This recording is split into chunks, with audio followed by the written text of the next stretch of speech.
Ulangan 21 ya. Sudah Nah, dapat jawabannya? iya, iya, iya, sudah. Makasih Bang Oke, Juma.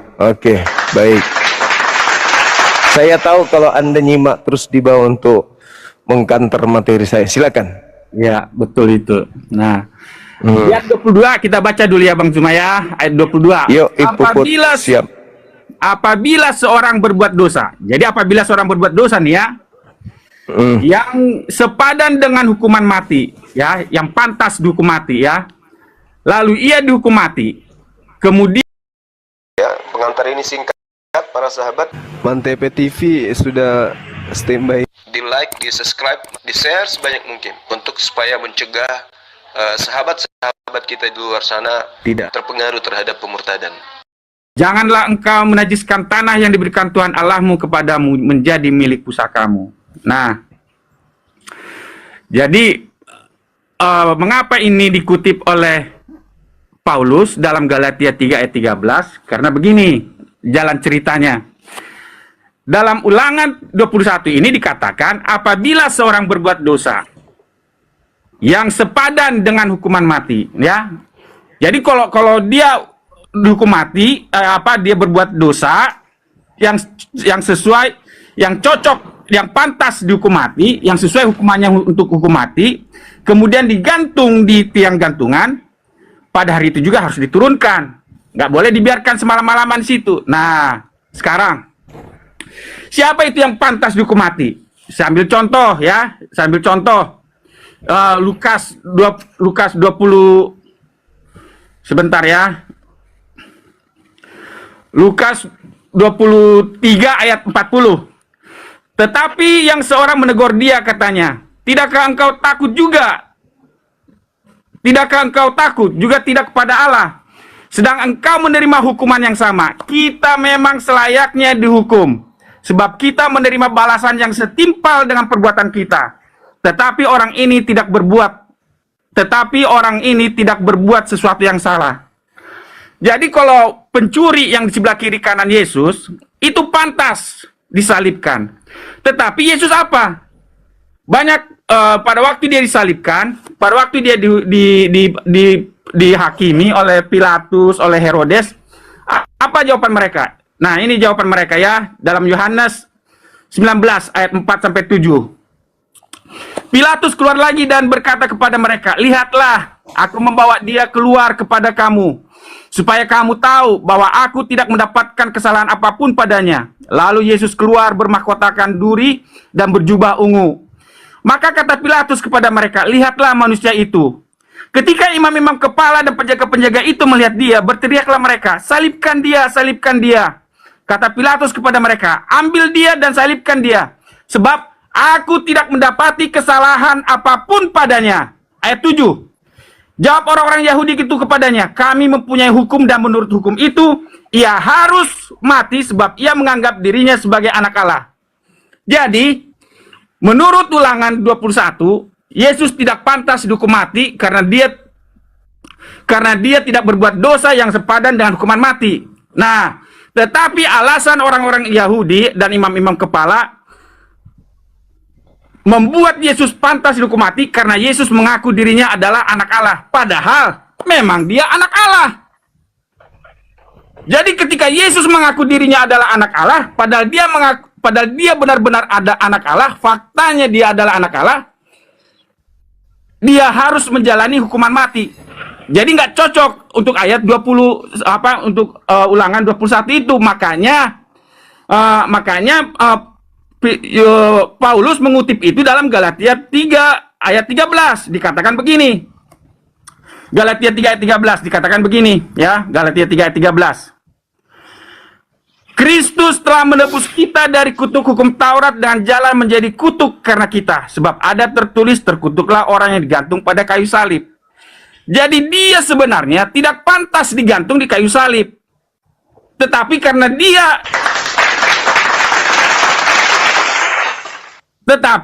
dia harus menjalani salib karena dia adalah anak Allah. Nah, itu jawaban saya. Makanya dia dibilang Paulus, dia mengambil kutuk kita. Padahal dia tidak pantas dihukum mati, tetapi dia mau digantung di kayu salib untuk apa? Menjadi kutuk karena kita. Itu jawaban saya. Terima kasih Bang Juma. Oke.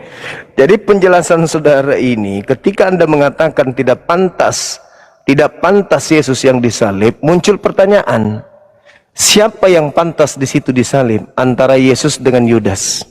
Nah, makanya Paulus mengatakan begini. Ya. Saya di Galatia 3 ayat 13 ya. Nah, di Galatia 3:13. Kristus telah menebus kita dari kutuk hukum Taurat dengan jalan menjadi kutuk karena kita, sebab ada tertulis, terkutuklah orang yang digantung kayu salib. Mengapa Yesus mau menjalani itu? Karena di ayat 10 ya. Karena di ayat 10, karena semua orang yang hidup dari pekerjaan hukum Taurat berada di bawah kutuk. Sebab ada tertulis, terkutuklah orang yang tidak setia melakukan segala sesuatu yang tertulis dalam kitab hukum Taurat. Nah, jadi karena Yesus tidak sepantasnya di kayu salib, tetapi dia mau menjalani itu, artinya apa? Dia mau mengambil kutuknya orang berdosa. Itu jawabannya, Bang Zuma. Jadi Yesus mau mengambil kutukan yang harusnya dialami oleh orang-orang yang berdosa. Iya. Nah, di mana dalilnya? Itu kan pengakuan Paulus. Di mana dalilnya kemudian Tuhan membunuh orang benar untuk menyelamatkan para pendosa? oh baik, ya.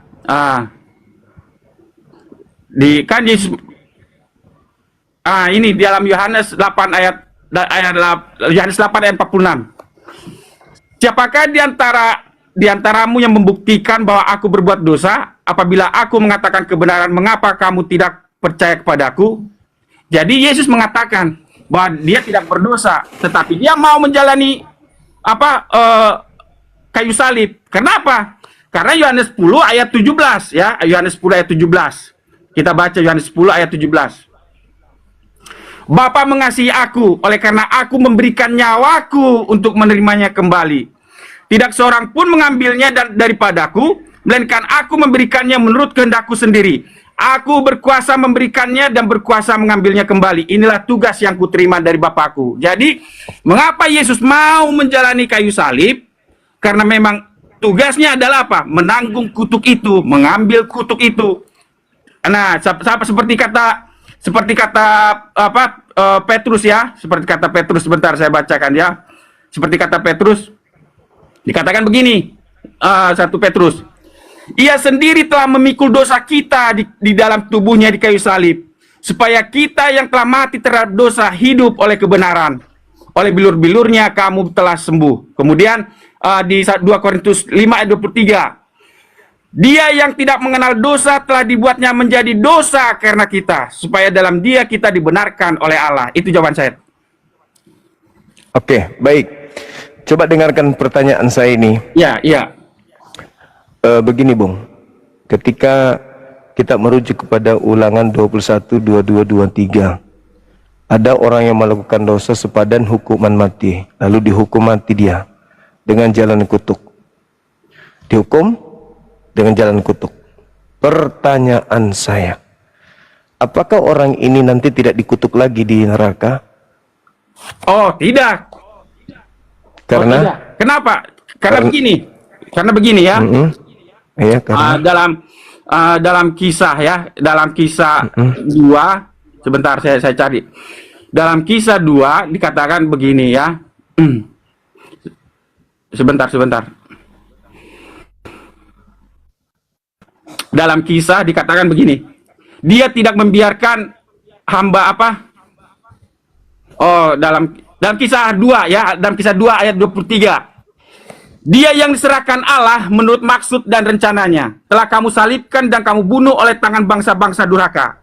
Tetapi Allah membangkitkan dia dengan melepaskan dia dari sengsara maut, karena tidak mungkin dia tetap berada dalam kuasa maut itu. Sebab ayat 27, sebab engkau tidak menyerahkan aku kepada dunia orang mati dan tidak membiarkan orang kudusmu melihat kebinasaan. Nah, jadi mengapa Yesus tidak diserahkan ke dalam pembusukan? Makanya dalam bahasa Yunani, Yesus itu nggak dibilang bangkai, tetapi tubuh Yesus. Kalau bahasa Yunaninya dibilang soma ya, tubuh. Nah, kenapa? Karena dia orang benar. Karena dia orang benar sehingga dia tidak diserahkan kepada apa? Kepada kematian. Makanya dalam ke 1 Korintus dibilang apa? Hai sengat, di mana sengatmu? Ya. Dalam sebentar saya bacakan ya. Sengat maut. Bung, Iya. yang saya tanya bukan Yesus. Iya. Kalau itu jawabannya ada di Lukas yang sama, Kisah para Rasul 2 nomor 29, 31, 30, 31, 3 sampai 33. Tapi yang saya tanya ini adalah orang yang dibunuh, dihukum kutuk, dibunuh di atas salib. Ketika dia bangkit nanti dikubur di hari pembalasan, apakah dia masih dihukum atau dia sudah masuk ke surga? Oh, itulah makanya di apa Ibrani 1. Ibrani 1. Saya bacanya berdasarkan Alkitab ya, saya nggak mau membantah berdasarkan pendapat saya. Ibrani 1 ya, Ibrani 1 ayat 2 ayat 3 dikatakan begini. Ia adalah cahaya kemuliaan Allah dan gambar wujud Allah, dan menopang segala yang ada dengan firman-Nya yang penuh kekuasaan. Dan setelah ia selesai mengadakan penyucian dosa, ia duduk di sebelah kanan yang maha besar di tempat yang tinggi. Nah, dia duduk di Itu sebelah siapa? kanan. Itu siapa? Yesus, anak Bapa, anak Allah. Yang saya tanya bukan Yesus. Yang saya tanya orang-orang yang disalib karena melakukan dosa yang sepadan dengan hukuman mati.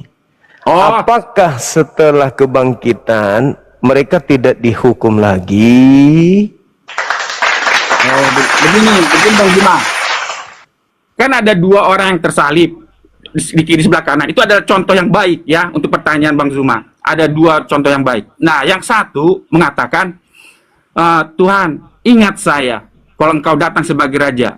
Yesus berkata, pada hari ini juga kita sudah ada di paradise. Nah, jadi maksud saya, kalau kita percaya kepada Yesus, di titik akhir nafas kita akan diingat oleh Tuhan.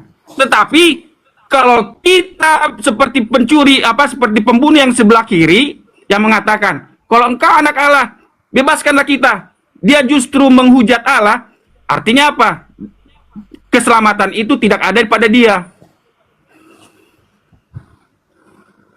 Jadi orang yang dikutuk ketika dia disalib itu dosanya sudah dihapuskan. Karena dia percaya kepada Yesus, artinya dosanya sudah ditanggung Yesus. Makanya Galatia 3:13, 1 Petrus itu mengatakan dia menjadi dosa karena kita. Dia menjadi kutuk karena kita. Dia yang tidak berdosa menjadi dosa karena kita. Iya, betul. Enggak, bukan orang yang ketemu Yesus. Maksud saya ketika ada orang yang disalib, Iya. lalu dikutuk oleh Elohim, mati dia, apakah ketika dia bangkit itu dosanya sudah dihapus ketika sudah disalib? Tergantung pertanyaannya Bang Juma. Kalau pertanyaan itu ditujukan kepada Yesus, kan Yesus mengatakan dia tidak ada dosa. Dia sendiri mengatakannya. Kemudian Pilatus mengatakan, aku tidak menjumpai dia dosa. Yang menjadi permasalahan adalah dia mengaku dirinya sebagai anak Allah. Karena itulah dia dihukum mati. Nah, itu jadi tergantung pertanyaan. Jadi kalau pertanyaan itu menyangkut kepada Yesus, ya dia mana ada kutuk. Tetapi kalau itu menyangkut orang berdosa, dosanya sudah diampuni, kutuknya sudah ditanggung. Itu. Berarti yang menanggungnya Yesus kan? Ya. Nah, ketika hari kebangkitan, ini yang saya pertanyakan nih. Iya. Apakah dosa-dosa orang yang disalib ini itu sudah diampuni dengan salib? Oh ya. Contoh. Iya. Contoh. Ada orang membunuh, Ya. lalu dipenjara 3 tahun. Setelah dia dipenjara 3 tahun, apakah dosa membunuhnya itu sudah terhapus? Begini Bang Juma. Kalau jangan kita berpikir, contoh ya, ada orang membunuh, kemudian dihukum 3 tahun penjara. Nah, jangan kita berpikir bahwa dia menjalani penjara itu adalah penghapusan dosa. Itu versi dunia. Tetapi di hadapan Tuhan, selama dia tidak mengakui dosanya kepada Yesus, selama itu dia akan tetap menanggung dosa pembunuhan itu. Tetapi kalau dia mengaku dosanya di hadapan Tuhan, dosanya akan diampuni. Jadi dia disalib udah selesai dosanya. Ya, ditanggung oleh Yesus, itu selesai. Ditanggung. Oke, ditanggung oleh Yesus. Nah, dosa ini ketika ditanggung oleh Yesus itu dibawa kemana? Begini Bang Zuma, Imamat 16, ya, Imamat 16, ya betul, bagus. Bagus, itu betul. Imamat 16 begini. Pada hari Grafirat ada 2 ekor domba, kambing jantan, ya. Yang satu untuk Tuhan, yang satu untuk Azazel. Ya, kalau Azazel, Bang Zuma tahu itu apa arti Azazel. Satu untuk setan dan satu untuk Yesus, untuk Tuhan. Nah, pada hari Grafirat itu istilahnya Yom Kippur, ya, hari pendamaian, Atonement Day. Nah, pada hari Grafirat ada 2 ekor kambing domba, ada 2 ekor kambing dibawa. Kambing ini, yang 2 ini, setelah Yesus setelah imam besar, dia akan memilih 1 ekor kambing untuk Tuhan, 1 ekor kambing untuk Azazel. Nah, setelah dosa-dosa bangsa itu, semua bangsa Israel harus kumpul pada Yom Kippur, pada hari Grafirat, ya. Pada hari Grafirat semua umat Israel harus kumpul, nggak boleh tidak. Dan mereka harus berpuasa menjelang hari Grafirat itu. Nah, kemudian setelah bangsa Israel mengaku dosanya, imam itu akan memotong 1 ekor domba untuk Tuhan itu, dan dia akan setelah dia mengadakan pendamaian, artinya pembersihan sanctuary, ya.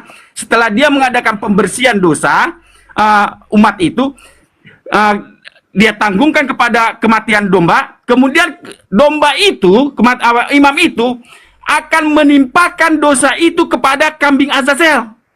Nah, kalau dalam denominasi kami, dalam versi kami, gereja Advent, kambing Azazel itu adalah untuk setan. Itu bukan perlambang kepada Yesus. Nah, karena tadi domba yang telah dipotong itu melambangkan Yesus karena anak domba yang tersembelih.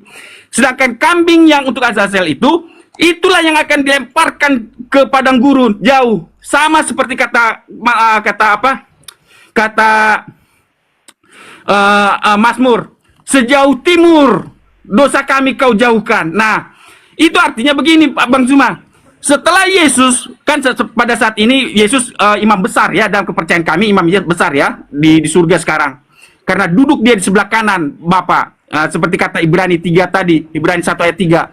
Yesus duduk di sebelah kanan takhta Bapa. Nah, setelah Yesus menjadi imam besar, setelah dia menyelesaikan dosa-dosa umatnya, dia timpakan itu nanti ke iblis. Nah, itulah namanya 1000 tahun, milenium. Nah, selama 1000 tahun, karena begini Bang Zuma, ketika Yesus datang nanti kedua kali, orang benar akan dibangkitkan, ya. Orang benar akan dibangkitkan, orang yang hidup yang benar akan dibawa ke surga.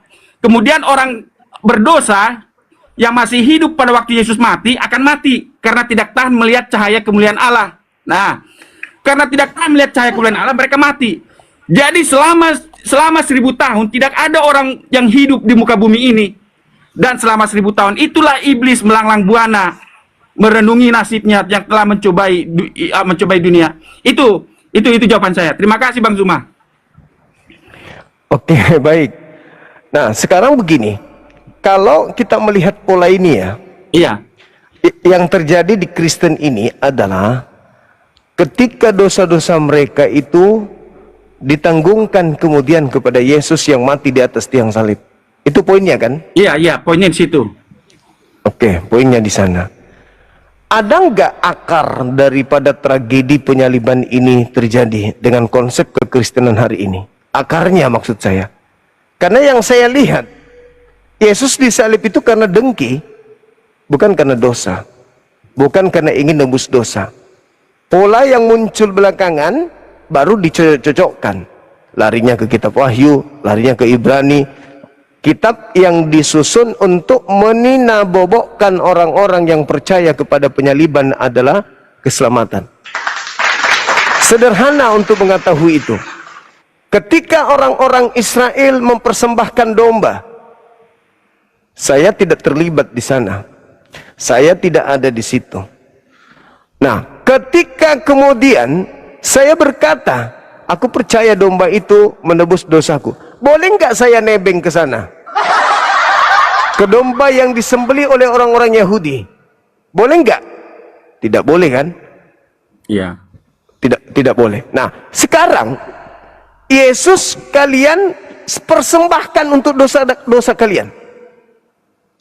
Di mana kemudian akarnya pencipta langit dan bumi menebus dosa manusia dengan mempersembahkan manusia.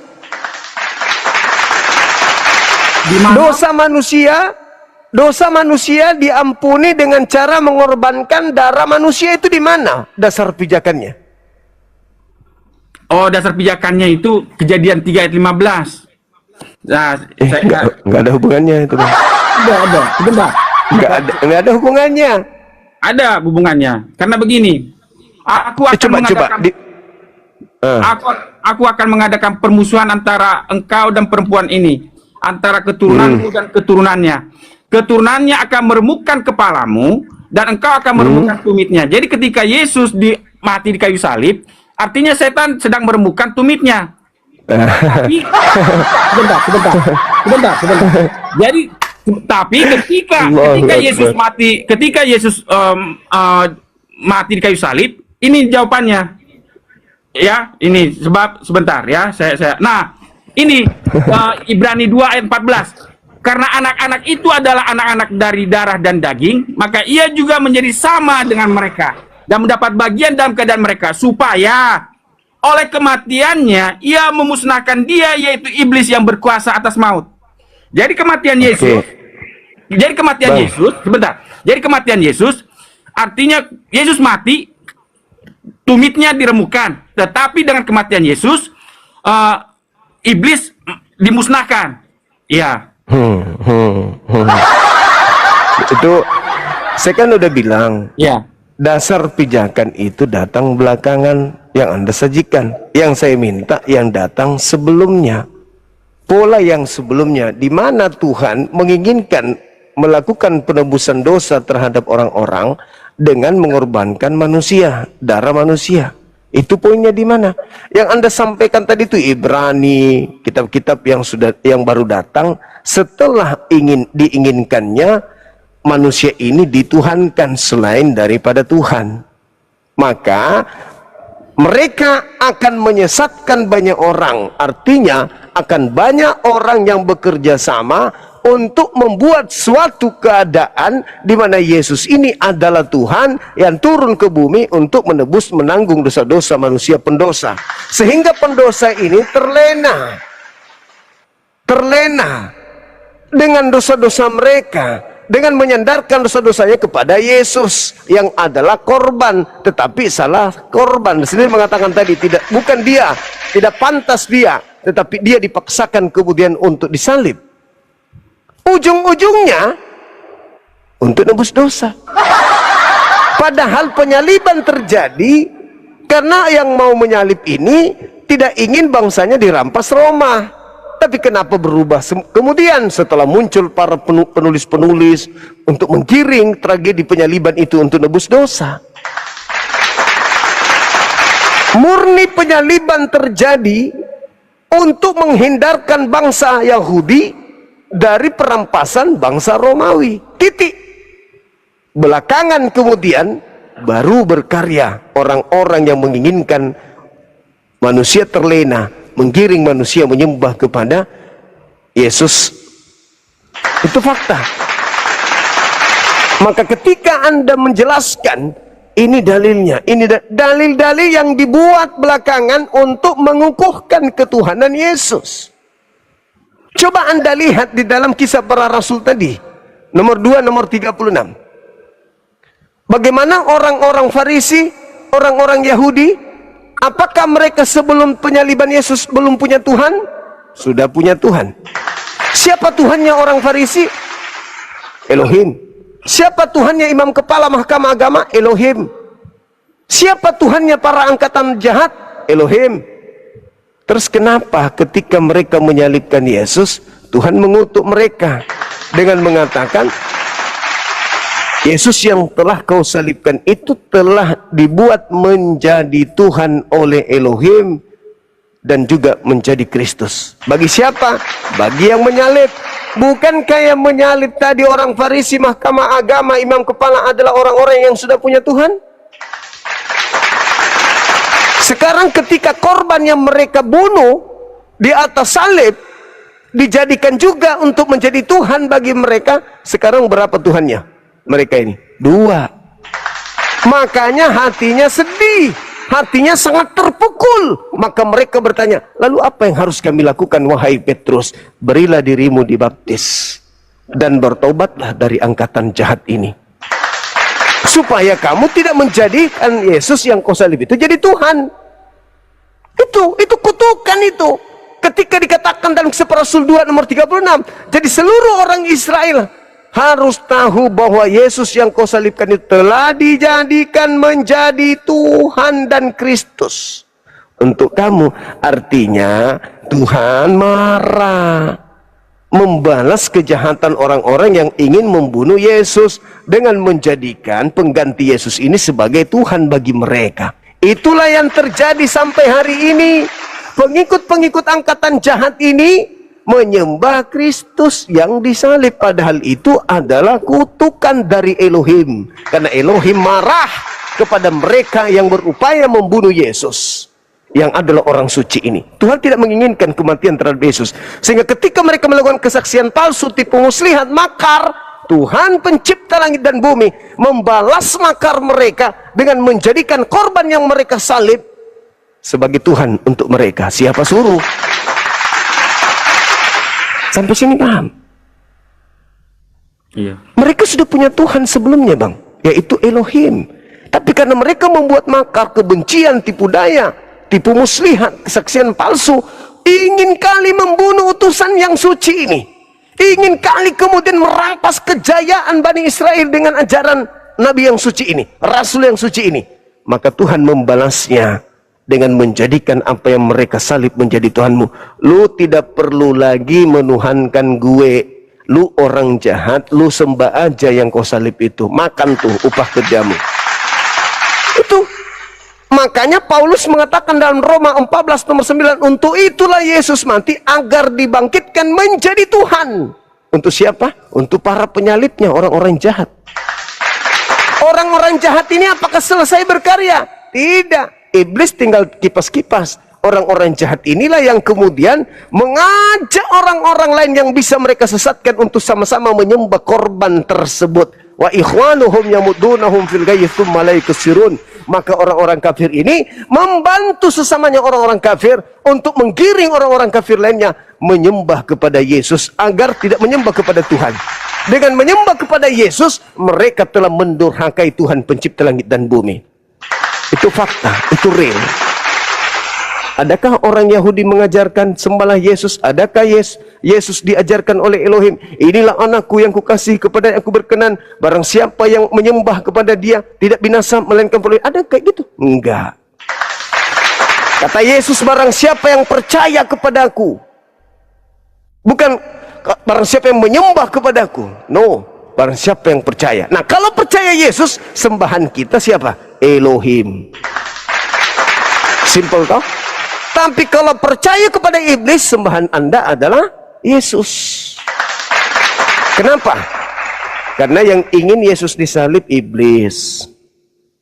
Tetapi Elohim tidak menginginkan Yesus disalib, maka Elohim menyelamatkan Yesus. Tapi karena mereka ngotot kali membuat tipu muslihat makar, maka Tuhan mengutuk mereka dengan menjadikan pengganti Yesus sebagai Tuhan bagi mereka. Tidak percaya? Dengarkan pelan-pelan. Yesus berkata dalam Matius 24 nomor 5, Waspadalah agar kalian jangan disesatkan, sebab akan datang banyak penyesat memakai namaku dan berkata, akulah Kristus. Mereka akan menyesatkan banyak orang. Mana banyak orang yang menggenapi penyesatan tersebut dalam nama Yesus. Islam bukan, Hindu bukan, Buddha bukan, ateis bukan. Satu-satunya kandidat adalah kalian. Sebab akan banyak orang yang menyesatkan. Waspadalah agar kalian jangan disesatkan, sebab akan datang banyak penyesat memakai namaku. Penyesatnya memakai nama siapa? Yesus. Dan kata apa? Yesus adalah Kristus. Dia adalah Kristus. Mereka akan menyesatkan banyak orang. Tolong tunjukkan siapa yang menggenapi banyak orang yang disesatkan memakai nama Yesus. Islam? Tidak mungkin. Hindu? Tidak mungkin. Buddha? Tidak mungkin. Satu-satunya adalah kelompok Kristen, Katolik, dan seterusnya. Begitu juga Advent. Apa buktinya? Apa buktinya? Orang sudah enak-enak menyembah Elohim, hakikat pencipta langit dan bumi yang maha suci lagi maha tinggi. Orang sudah nyaman menyembah Tuhan yang bukan manusia, bukan anak manusia. Tuhan anak manusia sudah nyaman menyembah Tuhan yang tidak pernah dibentuk dalam rupa apapun, yang tidak serupa dengan apapun. Tiba-tiba Kristen datang hanya gara-gara modal bangkit dari kubur, beralih penyembahan terhadap orang yang bernama Yesus. Buktinya angkatan jahat diberi Yesus untuk disembah. Buktinya seluruh orang Israel harus tahu bahwa Yesus yang kau salibkan telah dibuat oleh Elohim menjadi Tuhan dan Kristus. Pertanyaan saya, ketika diseru seluruh orang Israel, apakah seluruh orang Israel menyembah Yesus? Tidak. Hanya seluruh orang Israel harus tahu. Apa itu? Orang Israel harus tahu bahwa Yesus yang mereka salib telah dijadikan Tuhan untuk mereka, para penyalib dan orang-orang jahat. Orang Yahudi semuanya menyembah Yesus? Tidak. Orang Yahudi tetap menyembah Tuhan Elohim. Orang jahat dibiarkan terlunta-lunta di atas bumi menyembah kepada korban yang mereka salibkan. Mereka sibuk sendiri dengan sembahan mereka. Mereka kemudian percaya diri dengan sembahan mereka. Mereka sibuk dengan ibadah mereka yang bertentangan dengan Tuhan. Tuhan maha suci, bukan manusia. Kalian menyembah manusia yang terkutuk di atas tiang salib. Ingat kata Yesus di dalam Yohanes 6 nomor 70. Aku yang memilih engkau yang 12 muridku, tapi satu di antaramu adalah iblis. Siapa iblis ini? Dia yang dikatakan di dalam Ulangan 27 nomor 25, terkutuklah orang yang menerima suap untuk menyerahkan orang benar agar dibunuh. Siapa dia? Yudas. Siapa yang pantas dan cocok untuk disalib di situ? Yesus atau Yudas? Yudas. Seluruh aspek hanya ada pada Yudas yang cocok untuk disalibkan. Nah, ketika Yudas yang disalib, berarti iblis yang disalib. Ketika Yudas yang disalib, berarti yang keluar dari kubur adalah iblis. Ketika yang keluar dari kubur itu adalah iblis, berarti Kristen betul menyembah angkatan jahat ini. Akan diberi satu tanda, dan tidak akan diberikan satu tanda kepada angkatan jahat, orang-orang jahat, melainkan anak manusia keluar dari kubur. Anak manusia Yudas keluar dari kubur. Itulah yang kalian sembah sampai hari ini.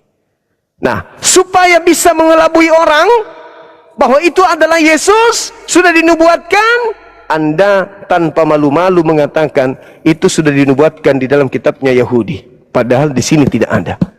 Hanya mencocok-cocokkan yang kira-kira cocok dengan Yesus, cocok dengan penyaliban, cocok dengan untuk melegakan. Faktanya, Bung, saya kalau jadi Anda, kenapa Yahudi tidak menjadi Kristen? Di Israel sana hanya 3% Kristen. Itu pun Kristen karena keturunan, bukan karena belajar. Islam di sana 18% di Yerusalem, lebih banyak Islam. Kenapa kemudian mereka tidak menjadikan sinagoge pusat kekristenan? Kenapa enggak mereka jadikan Yerusalem sebagai pusat Natal, acara Natal, kebangkitan Yesus, kematian Yesus? Kenapa?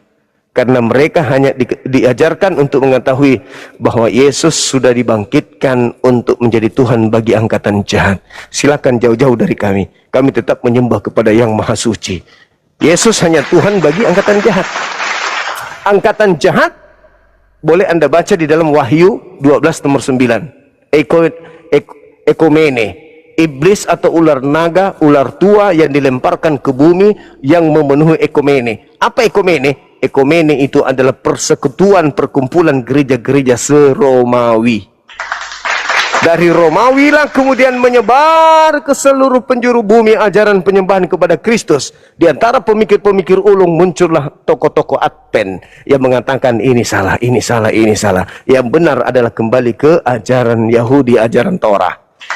Meskipun Advent juga melakukan kesalahan, yaitu menuhankan makhluk yang keluar dari kubur. Harusnya total murni kembali kepada Torah, tidak menyembah kepada yang keluar dari kubur, melainkan hanya menyembah kepada Elohim. Jangan ada ilah lain di hadapanku, sebab aku adalah Tuhan pencemburu.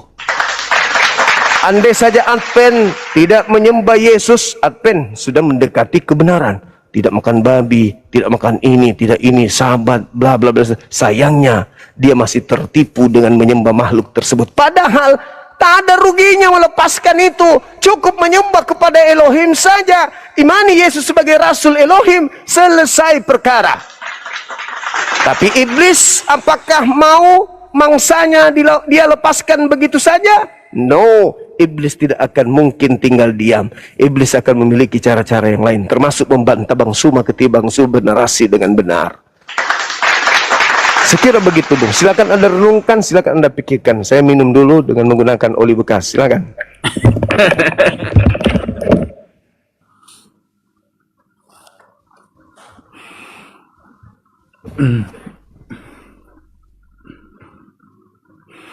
Baik ya, mungkin sambil didengar sama Bang Zuma ini ya. Jadi Yesus menjadi kutuk karena kita, kemudian dia yang tidak berdosa menjadi dosa karena kita, ya. Jadi ada 3 ayat tadi dalam 1 Petrus dikatakan dia yang tidak berdosa menjadi dosa karena kita. Kemudian Galatia 3 ayat 13 dia menjadi kutuk karena kita. Kemudian di 1 Korintus dikatakan dia menjadi dia menanggung dosa kita. Nah, itu sebenarnya sudah dinubuatkan oleh Yesaya 53 ya. Yesaya 53 ayat 3. Ia dihina dan dihindari orang, seorang yang penuh kesengsaraan dan yang biasa menderita kesakitan. Ia sangat dihina sehingga orang menutup mukanya terhadap dia, dan bagi kita pun dia tidak masuk hitungan. Tetapi sesungguhnya penyakit kitalah yang ditanggungnya, ya. Itu makanya 1 Petrus mengatakan 1 Petrus mengatakan ia sendiri telah memikul dosa kita di dalam tubuhnya di kayu salib, ya. Tetapi sesungguhnya penyakit kitalah yang ditanggungnya dan kesengsaraan kitalah yang dipikulnya. Padahal kita mengira dia kena tulah dan dipukul dan tindas Allah. Nah, itulah yang dibilang Paulus tadi, Galatia 3:13. Dia menjadi kutuk karena kita. Seperti yang kata Yesaya 53 ayat 4 ini. Padahal kita mengira dia kena tulah, atau dalam bahasa Galatia 3:13-nya, padahal kita mengira dia kena kutuk, dipukul dan ditindas Allah. Tetapi dia tertikam oleh karena pemberontakan kita. Dia diremukkan oleh karena kejahatan kita. Ganjaran yang mendatangkan keselamatan bagi kita ditimpakan kepadanya. Dan oleh bilur-bilurnya kita menjadi sembuh. Itu jawaban saya. Ya, baik. Jadi sekali lagi saya katakan, mereka akan menyesatkan banyak orang. Salah satu cara penyesatannya itu mengambil kitabnya Yahudi, mencocokkan kepada Yesus yang disalib, supaya orang yang sudah putus asa dengan kehidupannya yang banyak dosa, dan mereka yang sungkan untuk beribadah menyembah Tuhan, mereka hanya ingin percaya saja, diselamatkan, tak ada sisa kubur, dosa-dosa sudah ditebus, mati langsung surga, bla bla bla. Mereka itulah yang akan tertipu. Padahal, Bung, kalau Anda melihat Yesaya 53, itu sudah diceritakan kemudian oleh Yesus dalam Matius 23 nomor 32, 33, 34, 35 sampai kepada 39. Sebagian dengarkan di sana ketika Yesus mengatakan, wahai keturunan ular-ular, keturunan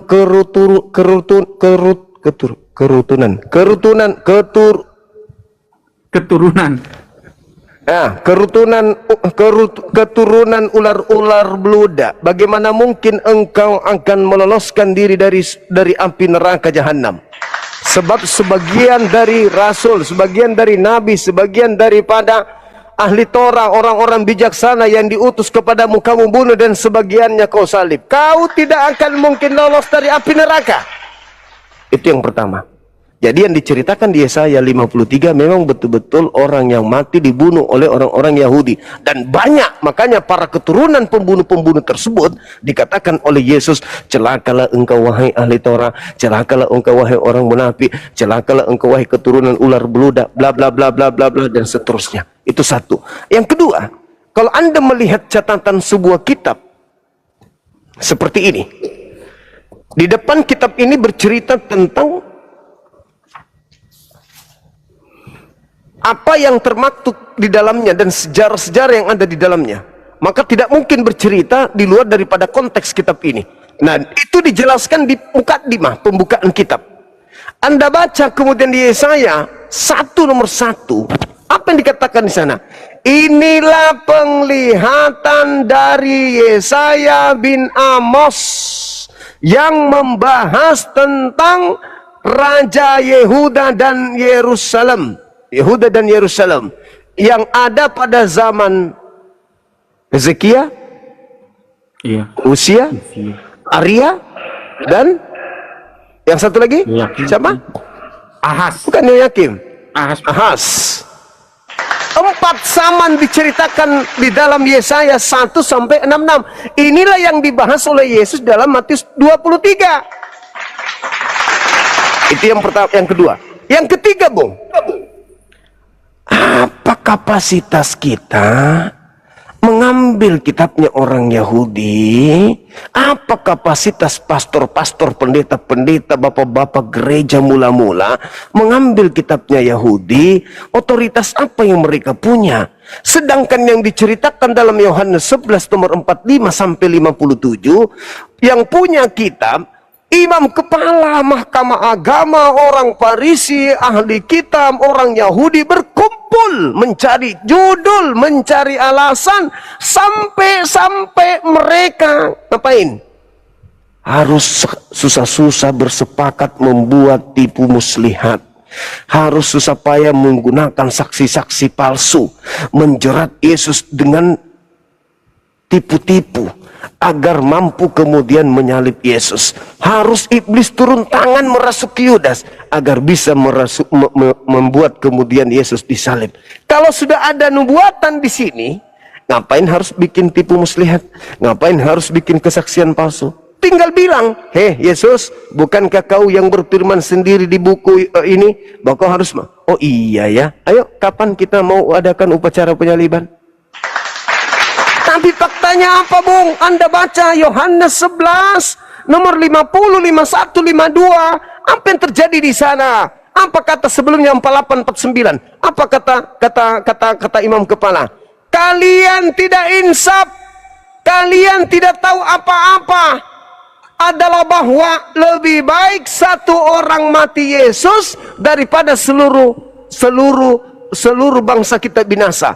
Hal itu dikatakannya bukan dari dirinya sendiri, melainkan sebagai imam kepala tahun itu Kayapas bernubuat. 2 bunyi teng teng. Apa bunyi nubuatannya? Yesus harus mati untuk bangsa kita, dan bukan hanya untuk bangsa kita, melainkan juga untuk menyatukan anak-anak Elohim yang sudah bercerai-berai. Nomor 53, maka mulai saat itu mereka bersepakat membunuh Yesus. Ada nubuatan baru. Apa bunyi nubuatannya? Yesus harus mati untuk bangsa Israel. Mana nubuatan untuk mati dosa orang-orang Roma, Kristen, orang Indonesia? Mana? Tidak ada. Lalu bagaimana supaya bisa diterima oleh orang Indonesia? Cocok-cocokkan dengan Yesaya 53 yuk. Yesaya 7:14 yuk. Cocok-cocokan aja. Mazmur 8 yuk, pakai aja itu. Mazmur dulu pakai apa? Pakai aja. Sedangkan langkahi dulu imam kepala, langkahi dulu orang Farisi, ahli tafsir, langkahi dulu pemilik kitab Talmud, langkahi dulu ahli kitab. Baru kalian yang tidak ngerti baca itu baru ngikut. Kalian cuman modal terjemahannya bukan dari otoritas rabi-rabi Yahudi, tapi terjemahannya dari Septuaginta, dari orang Alexandria yang hidup di Mesir. diterjemahkan dalam bentuk Septuaginta di tahun 3 sebelum Masehi. Diterjemahkan, digodok, direvisi, evolusi dan seterusnya. Begitu abad keempat dicetak ulang dengan timbul di depannya Perjanjian Lama dan 4 kitab kanon beserta surat Paulus disebut Perjanjian Baru. Pret, dicocok-cocokkan kitabnya Yahudi dengan kitab mereka supaya mereka bisa menjual Yesus ke seluruh dunia dengan mengatakan sudah ada loh di sini nubuatannya. Padahal yang punya kitab justru membuat tipu daya, tipu muslihat untuk menyalib Yesus susah-susah. Andai saja betul ada nubuatannya di sini, maka Yesus tinggal dipanggil, "Sus, ya paman, nubuatan lu." Oh iya, kapan kita rencanakan ini? Pesta dulu dong. Tapi faktanya, nehi merica ketumbar jahe, tidak ada itu. Maka muncul pertanyaan. Apa pertanyaannya? Siapa sebenarnya menginginkan penyaliban terhadap orang benar bernama Yesus? Iblis atau Tuhan? Kalau Tuhan berarti ada nubuatan di sini. Iya, tapi kalau tidak ada keinginan Tuhan untuk menyalib Yesus, berarti orang-orang pengikut Kristus yang muncul dari kubur ini harus memutar kepala, memutar akal untuk mencocok-cocokkan dalil-dalil di kitabnya orang Yahudi. Adakah? Tidak ada. akan Anda temukan itu. Silakan tunjukkan. Ada. Dalam Yesaya 53 ayat 10 dikatakan. Iya. Sebentar. Iya, Tetapi silakan. Tuhan berkehendak meremukkan dia dengan kesakitan apabila dia menyerahkan dirinya sebagai korban penebus salah. Jadi dia sebagai korban penebus salah. Ia akan melihat keturunannya, umurnya akan lanjut, dan kehendak Tuhan akan terlaksana olehnya. Nah, jadi, tadi Bang Zuma mengatakan sekelompok ini Yesaya 53 ditujukan untuk bangsa Israel. Tapi ingat Bang Zuma, Yesaya 53 selalu menggunakan kata tunggal. Ia, apabila ia menyerahkan dirinya sebagai korban penebus salah, ia akan melihat keturunannya, umurnya akan lanjut, dan kehendak Tuhan akan terlaksana olehnya. Jadi selalu menggunakan kata tunggal. Kata ganti orang ketiga tunggal. Jadi bukan kata ganti orang ketiga jamak. Nah, itu maksud saya. Oke, Bung. Kalau kita lihat, Bung, di Yesaya 53 itu betul, di situ memang dikatakan iya, tapi ingat, ia akan melihat keturunannya. Apakah Yesus punya keturunan? Tetapi Tuhan berkehendak meremukkan dia dengan kesakitan. Apabila ia menyerahkan dirinya sebagai korban penebus salah, ia akan melihat keturunannya, umurnya akan lanjut, dan kehendak Tuhan akan terlaksana olehnya. Sesudah kesusahan jiwanya akan akan melihat terang dan menjadi puas. Dan hambaku itu hamba Tuhan. Masa Yesus hamba Tuhan? Sebagai orang yang benar, akan membenarkan banyak orang oleh hikmatnya, dan kejahatan mereka dipikul. Coba kita lihat, dengarkan saya, Bung. Apakah kita ingin mengatakan bahwa tidak ada tipu daya dalam mulut Yesus di dalam Bible? Yesus terbukti beberapa kali berbohong. Salah satunya maksud saya, kebohongannya saat ia berada di pengadilan. Kan di situ dikatakan dia tidak berdusta. Apabila ia menyerahkan dirinya sebagai korban penebus salah, ia akan melihat keturunannya, umurnya akan lanjut, dan kehendak Tuhan akan terlaksana olehnya. Sesudah kesusahan jiwanya, ia akan melihat terang dan menjadi puas. Dan hambaku itu sebagai orang yang benar akan membenarkan banyak orang, akan dibenarkan banyak orang oleh hikmatnya, dan kejahatan mereka akan dipikul. Yohanes 18 nomor 20 Anda baca.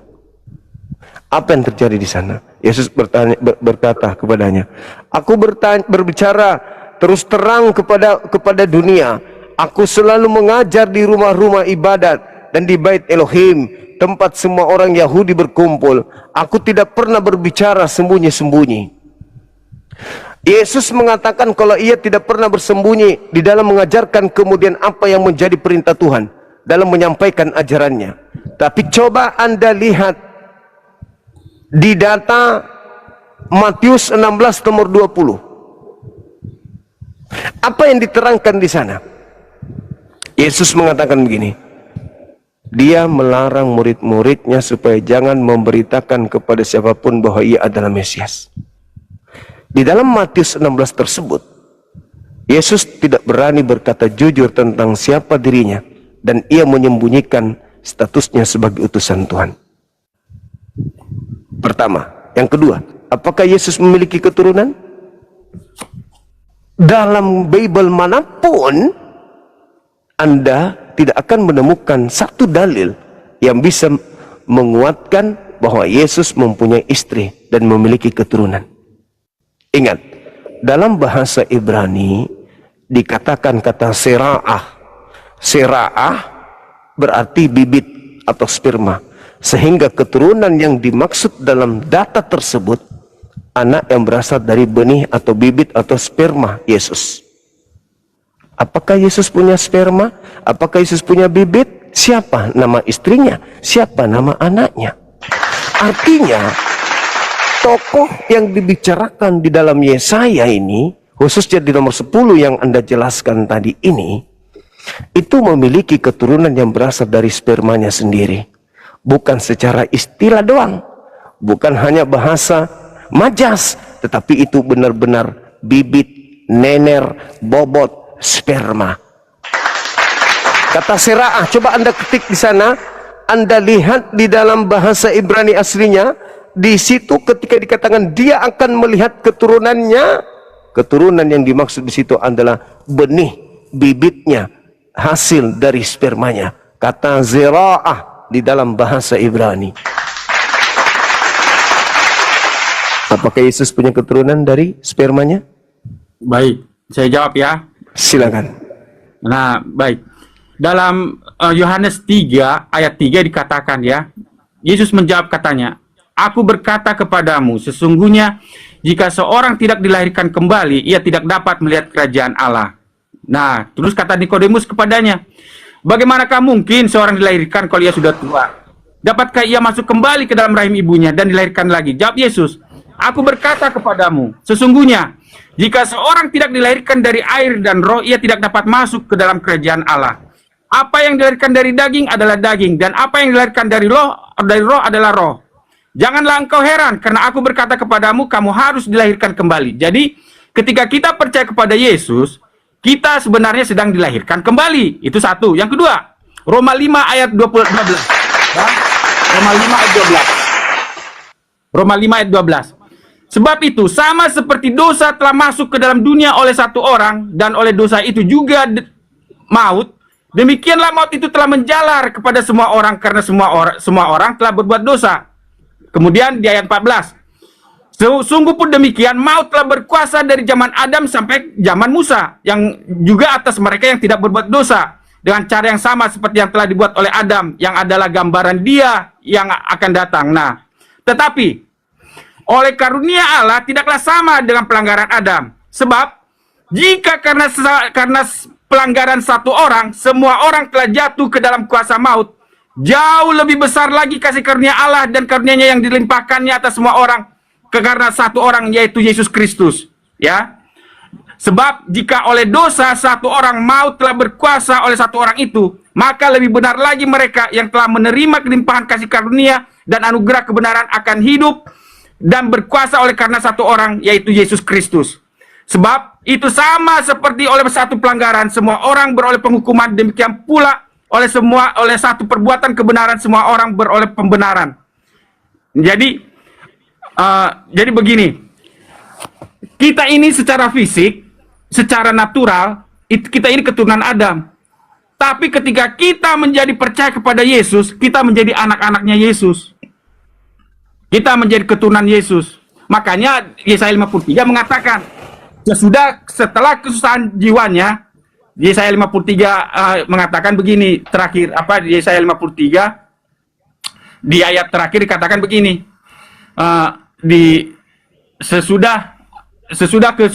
ini di ayat 10. Tetapi Tuhan berkehendak meremukkan dia dengan kesakitan. apabila ia menyerahkan dirinya sebagai korban penebus salah. Jadi Yesus harus menjadi korban penebus salah, baru ia akan melihat keturunannya, umurnya akan lanjut, dan kehendak Tuhan akan terlaksana olehnya.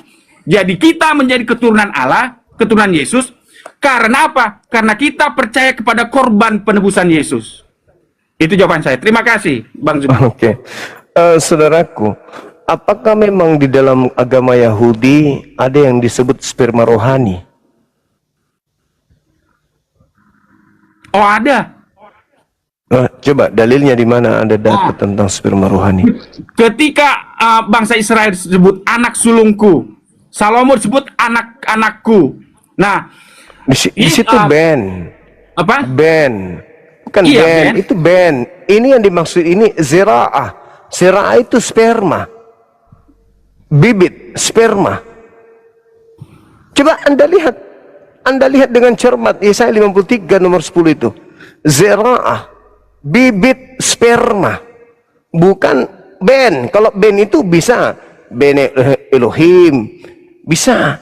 Ben Elohim itu artinya apa? Anak Tuhan atau hamba Tuhan secara majas, gaya bahasa. Tapi kalau berbicara mengenai zira'ah, itu berbicara sperma, benar-benar sperma, keturunan, jasad, secara jasmani, keturunan. Kalau Anda mengatakan Anda anak-anak Yesus, itu anak-anak rohani. Ini bukan berbicara terkait dengan sperma rohani, Pak. Jadi murni memang orang ini punya keturunan. Tidak bisa tidak. Contoh misalnya Anda lihat kata Sera'ah di kejadian 3 nomor 15. Di situ betul-betul keturunan perempuan ini, anak-anak perempuan daripada Hawa. Dan ini jelas sesuai dengan dalil yang ada di Yesaya 53 itu. Jadi itu berbicara terkait dengan keturunan dalam perspektif sesungguhnya biologis. Lagi-lagi sebagai orang di luar Yahudi harus Anda paksakan. Karena kalau tidak Anda paksakan, gulung tikar gereja. Tapi orang Yahudi yang punya kitab hanya gini sambil tertawa liatin kalian. Anda bahas kitab mereka, dia biarkan kau sesat, mampus sana.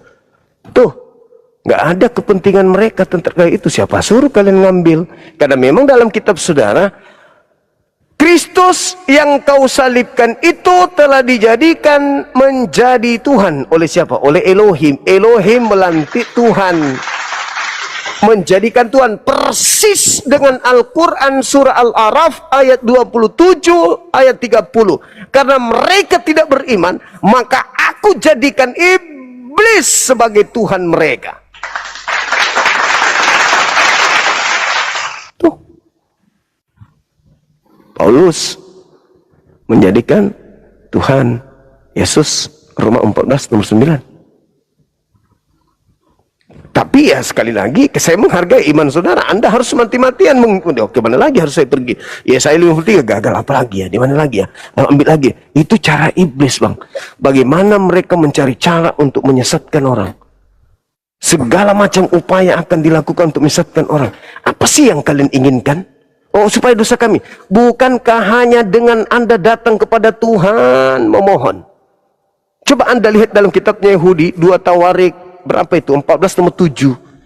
Anda lihat di sana, jika hamba-hambaku datang kepadaku mencari aku Tuhan. 2 Tawarik 7 nomor 14. Aku Tuhan akan mengampuni dosanya-dosanya dari surga. Coba Anda baca di situ.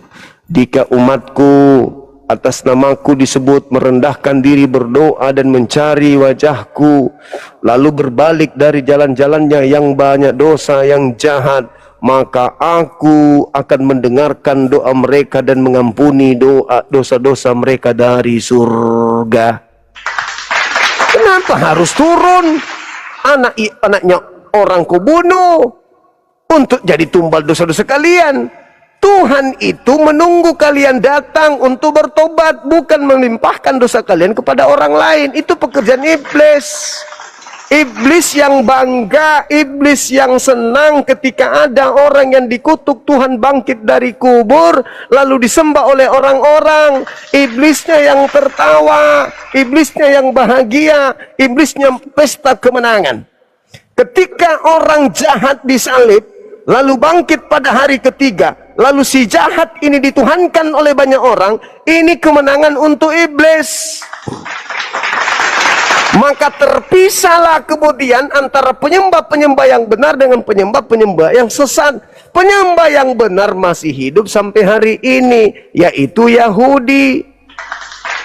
Penyembah yang sesat, penyembah si jahat adalah kalian.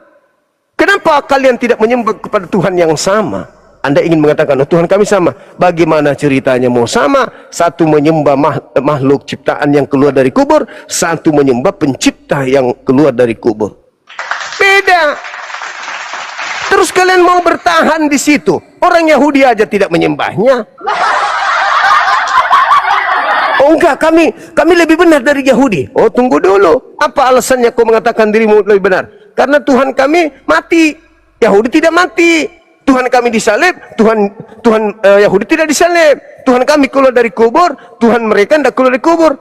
Kan itu kalian tidak terasa terhina dengan ungkapan-ungkapan kayak begitu. Dosa kami ditebus. Hei, Yahudi ditebus hanya dengan memotong kambing, dosa dihapus. Hei, Yahudi diampuni hanya dengan mengangkat tangan, dosa ditebus. Kalian harus menjadikan satu kambing hitam yang menanggung dosa kalian, sedangkan yang kalian tanggungkan itu iblis yang ayo sembah aku, ayo aku hapuskan dosamu dengan aku mati disalib loh, aku sudah mati untuk kalian, ayo sembah aku, ayo hari Minggu sembah aku, sembah aku yang menghapuskan dosamu. Prak. Bukankah Tuhan sudah mengatakan, hambaku yang atas namaku merendahkan diri, berdoa, mencari wajahku, lalu meninggalkan perbuatannya yang jahat, lalu aku di surga mendengarkan mereka dan mengampuni dosa-dosa mereka dari surga. Tiba-tiba saja aku mengampunimu, tunggu ya, aku turun nanti ya, aku turun nanti, aku ciptakan Adam, dia mewariskan dosa, tunggu tahun berapa kemudian ribuan tahun aku akan turun jadi bayi, mati nanti setelah aku dewasa terus. Loh, Tuhan kalau mau menebus dosa, dan Tuhan Maha Pengasih, dan Tuhan tahu Anda mewariskan dosa dari sejak Adam, sebelum Adam bertelur, Tuhan sudah nebus dosa memang, supaya keturunan-keturunannya tidak ada yang berbuat dosa. Itu baru Tuhan kalau memang mau jadi manusia, jadi penebus. Kenapa Tuhan tidak jadi manusia pada saat Adam, lantas Adam kemudian dia mati kemudian pada saat itu juga? Atau kenapa dia harus turun membingungkan manusia? Di atas surga aja ambil pisau. Oh, aku Tuhan membunuh diriku agar supaya dosa-dosa keturunan Adam selesai. Sin salami habra katabra, keteprak. Oh, mati Tuhan. Tunggu waktu 3 hari. Aku sudah hidup kembali. Maka dosa-dosa keturunan Adam tidak ada lagi. Ya Allah ya Karim. Sandiwara apa ini, film India pun kalah. Benar-benar cara iblis, wa ikhwanuhum yabudunahum fil ghayyi tsumma la yukassirun. Kenapa kalian saudara-saudara saya percaya hal-hal seperti ini? Karena Tuhan yang tadi mengatakan, aku akan mengutus siapapun yang mengutus engkau Abraham. Dan Yesus juga mengatakan itu. Pada hari terakhir nanti banyak orang berseru kepadaku, Tuhan, Tuhan, Tuhan, akan sibuk. Apa yang diceritakan oleh Yesus di sana di Matius 7 tuh? Apa yang diceritakan di sana? Itu adalah huru hara padang mahsyar. Pada hari terakhir, huru hara padang mahsyar. Apa kata Quran? Wa idza husyiran nasu kanu lahum a'da wa kanu bi ibadatihim kafir. Pada saat manusia seluruhnya dikumpulkan, dibangkitkan dari kubur, umatnya Nabi Abraham mencari Abraham. Wahai Abraham, tolong, bukankah kami pengikutmu? Abraham mempertanggungjawabkan di hadapan Tuhan, ya Tuhanku, mereka adalah pengikutku, selamatkan mereka. Yang mengikuti Nabi Musa, kami adalah pengikutmu. Ingatkan pada saat itu kita sama-sama, ya Rabb, Tuhan, ini umatku pada saat kau keluarkan aku dari Mesir. Pada saat Nabi Daud begitu juga, pada saat Yesus juga begitu. Tapi zamannya Yesus ada 2 kelompok. Makanya dikatakan apa? Tidak semua orang yang memanggil aku Tuhan, bukan Tuhan ya. Tidak semua orang yang memanggil aku Sayyid, Tidak semua orang yang memanggil aku junjungan, gembala, pemimpin, konseling, tak semua. Kecuali mereka yang melakukan kehendak Bapa. Jadi di padang mahsyar nanti kelompok yang mengatasnamakan diri Yesus ada dua. Yang satunya yang melakukan kehendak Bapa, yang satunya yang melakukan kehendak iblis. Apa kata mereka? Datang mencari. Yesus, Yesus, kami umatmu loh. No. Aku tidak mengenal lo. Kenapa bisa? Kami di dunia bernubuat pakai namamu, bos. Bermujizat, bos. Bernubuat mengusir setan pakai namamu. Sorry. Kau cari, bukan saya. Saya bukan Yesus yang kau sembah. Saya bukan Yesus yang datang membantu kamu pada saat kau bermujizat. Cari Yesus yang sudah kunubuatkan akan datang penyesat memakai namaku. Cari itu, temui dia. Dibawa kemana kau pergi? Apakah engkau dibawa ke surga atau ke neraka? Ikuti dia. Aku tidak mengenal kalian. Kalian semua adalah pembuat kejahatan. Putus asalah orang itu. Datanglah kepada Nabi Muhammad. Nabi Muhammad, tolong kami, Yesus. Oh maaf, saya tidak mengenal kalian. Padahal Bang Suma in the gang sudah datang berulang kepadamu siang malam mengingatkan, tapi kamu tetap tidak mau mengikuti arahannya. Padahal dengan mengikuti Bang Suma, kamu percaya kepada Yesus. Kau tidak menolak Yesus, malah kau semakin cinta kepada Yesus dengan kau ikut kepada Bang Suma. Tapi kenapa kau tidak mau ikut? Kau malah percaya kepada orang-orang barat yang datang kepadamu mengajarkan sesuatu yang tidak sesuai dengan ajaran Yesus. Kenapa kau percaya itu? Padahal kau baca Bible, kau baca kitab, siang malam kau pegang, tapi kau hanya mencari data-data yang bertentangan dengan ajaran Yesus. Yang kau ikuti adalah ajaran orang mengatasnamakan Yesus. Kamu kenapa? Ini sekarang hari terakhir, tak ada lagi hari yang lain. Ini penentu. Yohanes 5 nomor 29. Orang yang benar dibangkitkan untuk ke surga, orang yang jahat dibangkitkan untuk ke neraka. Tak ada lagi. Maka di padang mahsyar orang Kristen akan diusir. Nyala daripada aku tidak mengenal kalian. Mau kemana lagi? Ke Nabi Muhammad. Tidak mungkin. Ke Musa. Tidak mungkin. Pada saat sudah tak ada penolong lain, kasihan Kristen ke neraka jahanam. Mumpung masih ada kesempatan. Kalau tidak mau jadi Kristen, tidak mau jadi Islam, jadilah Yahudi. Jadi Yahudi. Jangan jadi agama yang sekarang, jangan.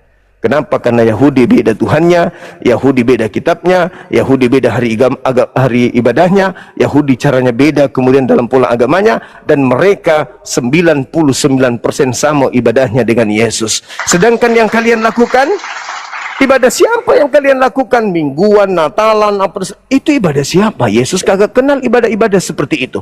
Lalu kalian mengatakan kami pengikut. Pengikut siapa? Oh, pengikut Kristus yang keluar dari kubur, bukan pengikut Kristus yang keluar dari rahim Maria rupanya. Beda. Ingat, di dalam Galatia 1 nomor 1, Galatia 1 nomor 11 nomor 12, Paulus mengakui bahwa Kristus yang menjadi Tuhannya itu adalah Kristus yang bukan keluar dari rahim Maria.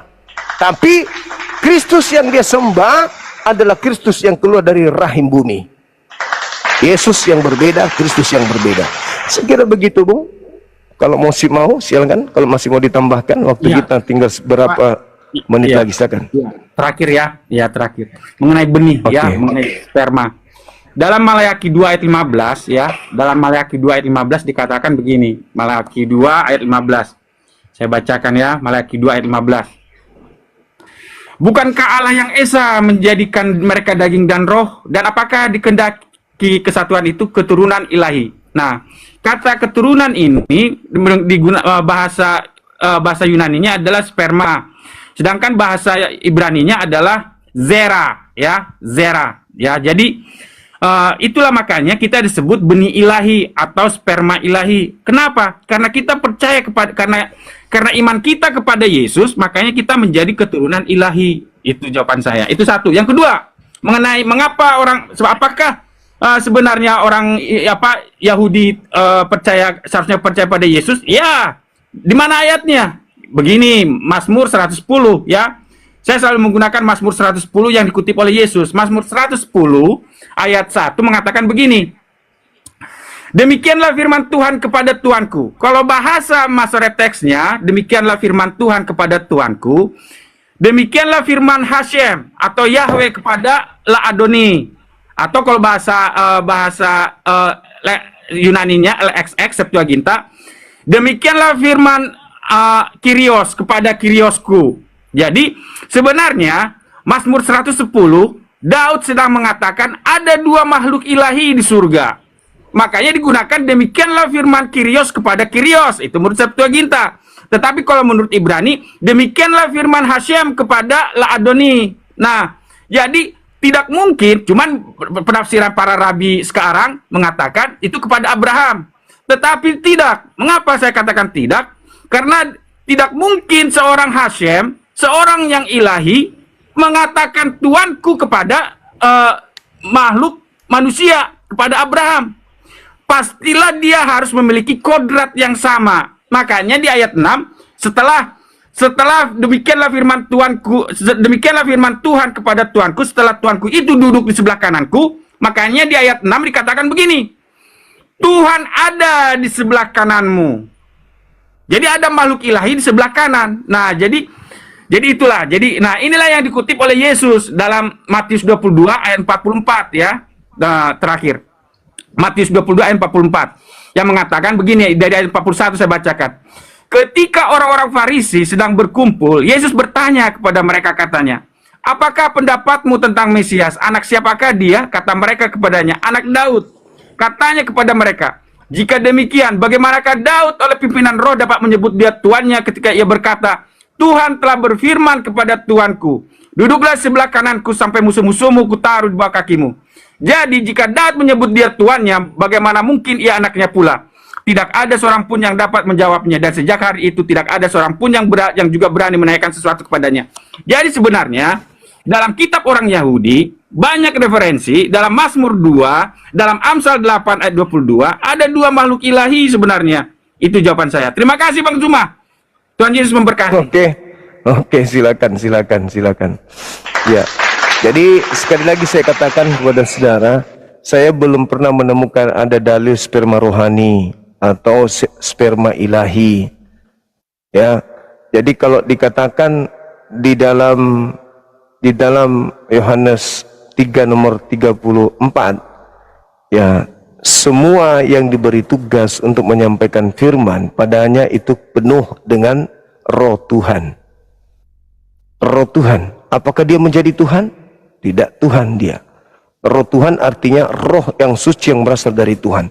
Jadi kalau saudara mengatakan bahwasanya Yesus itu adalah benih ilahi, Yesus adalah sperma ilahi, ya, dan Yesus punya keturunan ilahi atau keturunan rohani, saya rasa itu bertentangan jelas di dalam kitab saudara. Di dalam kitab yang Anda maksud itu tidak sedang berbicara Yesus itu adalah ilahi atau Tuhan, pencipta langit dan bumi yang turun ke bumi menjadi Tuhan. Apa buktinya? Apa efeknya? Ketika Anda menjadi seorang Advent atau sekte apapun itu di Kristen, Yesus ini dituhankan. Yesus ini dituhankan. Yesus ini diibadahi. Yesus ini diilahkan. Itu aja dulu polanya. Apakah Yesus ketika dia datang ke tengah-tengah Bani Israel mau diilahkan, mengajarkan untuk dituhankan, mengajarkan untuk disetarakan dengan Tuhan? Tidak. Tidak. Jauh dari ajaran Yesus, baik itu ajarannya sendiri ataupun zamannya, masanya, orang-orang asing datang melantiknya menjadi Tuhan. Bukankah kami bernubuat mengusir setan bermujizat? Makanya Yesus mengusir. Padahal Bung, kalau orang itu sudah sampai pada level bernubuat mengusir setan bermujizat, berarti ibadahnya itu sudah kuat. Sudah kuat ibadahnya. Maksudnya ya, kalaupun dilihat bermaksiat tidak seberapa banyak maksiatnya. Tapi kenapa diusir? Ya itu tadi, karena yang datang kepadanya bukan Yesus. Bukan Yesus. Makanya kalau ada yang mengatakan bahwa pencipta langit dan bumi mati turun ke bumi pada hari ketiga dia bangkit, orang itu ya harus dikatakan coba diperiksa dulu deh. Pasti ada hal yang keliru di situ. Pasti ada yang salah di sana. Kenapa? Karena Yesus sendiri sudah mengatakan, Yesusnya yang mengatakan, waspadalah kepada penyesat yang datang kepadamu memakai namaku dan berkata, akulah Kristus, mereka akan menyesatkan banyak orang. Satu-satunya kandidat ya Kristen. Tidak ada yang lain. Contoh, ketika Anda membaca Yohanes 3:16, begitu besar kasih karunia Tuhan akan dunia ini, sehingga ia menugerahkan anaknya yang tunggal. Barang siapa yang percaya kepada Yesus, tidak binasa, melainkan memperoleh hidup yang kekal. Tidak binasa, melainkan memperoleh hidup yang kekal. Nah, permasalahannya adalah ketika Yesus datang di tengah-tengah kaumnya, di dalam Yohanes 11:45, banyak orang yang datang melawat Yesus dan menyaksikan melawat Maria dan menyaksikan apa yang diperbuat oleh Yesus dan percaya. Percaya. Berarti orang-orang yang percaya kepada Yesus sudah tidak binasa, melainkan memperoleh hidup kekal. Nah, lalu kemudian ada di antara mereka yang datang kepada orang Farisi dan berbicara apa yang dia lihat tentang Yesus. Lalu mereka berkumpul, orang Farisi, imam kepala mahkamah dan seterusnya. Apa yang harus kita lakukan? Kalau kita biarkan ini terjadi, maka titik 2, orang akan semakin banyak percaya kepada Yesus. Mau nggak iblis agar banyak orang percaya kepada Yesus? Coba bang, mau nggak iblis agar orang makin banyak percaya kepada Yesus? Ayo dijawab bang. Pada saat itu belum ada penyaliban. Mau nggak iblis agar banyak yang percaya kepada Yesus? Di mana Yohanes 3 nomor 16, siapa yang percaya ke Yesus tidak binasa, melainkan memperoleh hidup yang kekal. Mau tidak iblis agar orang banyak percaya Yesus supaya tidak masuk neraka? Tidak. Tidak kan? Nah, maka mulailah saat itu